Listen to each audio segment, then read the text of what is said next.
એમને હાર પહેરાવો છે ભલાભાઈ પ્રમુખ તરીકે પણ ચાલુ રહે। હવે અમે તો બધાએ નક્કી કરેલું છે, પણ હું તમારા બધાને પૂછવા માંગુ છું કે આપણે ભલાભાઈને પ્રમુખ તરીકે ચાલુ રાખવા છે? જો તમે લોકો ચાલુ રાખવાના હોય તો અત્યારે તો હવે હું અધ્યક્ષશ્રીના વડીલો તો આપણા બેઠા છે, પૂર્વ પ્રમુખ છે નાગજીભાઈ વડીલ છે, એમને પૂછીશ કે ભાઈ હવે આપણે આ આયોજનમાં એમને હાર પહેરાવો છે કે પછી મારે અલગથી મિટિંગ કરવી છે।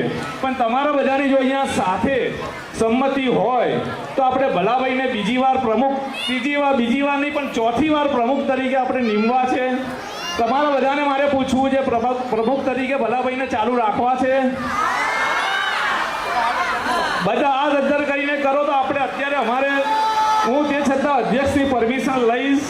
અધ્યક્ષ અને આપણા વડીલ નટુભાઈ બેઠા છે, નાગજીભાઈ બેઠા છે, દરેક વડીલો બેઠા છે, આપણે એમને પૂછી અને જો આપણે આ અત્યારનું કારણ એટલા માટે છે કે આપણે જનરલ મિટિંગ કરીએ ત્યારે આટલું પબ્લિક હોતું નથી। અમે 50-60 જણાની અંદર અમે નક્કી કરી દેતા હોય છે ભાઈ કોણ પ્રમુખ બનશે। એના કરતાં આટલો મોટો સમાજ અહીંયા બેઠો છે, બહારગામથી મહાનુભાવો આવેલા છે, આપણાથી વધારે અનુભવી છે, એમને પૂછી અને આપણે ભલાભાઈને ફરીવાર એટલે ચોથી વાર માટે બી આપણે જો પ્રમુખ તરીકે તમારા બધાની સંમતિ હોય તો આપણે હાર પહેરાવીએ। બોલો, છે સંમતિ? આ તો અધ્યક્ષશ્રી આ વસ્તુ થઈ શકશે? જો તમે હજી બી એકવાર પૂછું છું, આમાં પછી કોઈ જ આર્ગ્યુમેન્ટ બધું કશું નહીં, તમે એકવાર જગ્યા ઉપરથી પણ ઊભા થઈને અમને બતાવી દો કે આપણે કોઈ જ નહીં, ભલાભાઈ પ્રમુખ તરીકે આપણે એમને ચાલુ રાખવા દે।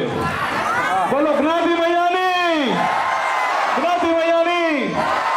આપણે ભલાભાઈને હવે પ્રમુખ તરીકે આજના અધ્યક્ષ છે, આપણે અધ્યક્ષની પરમિશન લઈ લઈએ એટલે અને આગળની કાર્યવાહી અધ્યક્ષશ્રી કરશે। એટલે સાહેબ મેં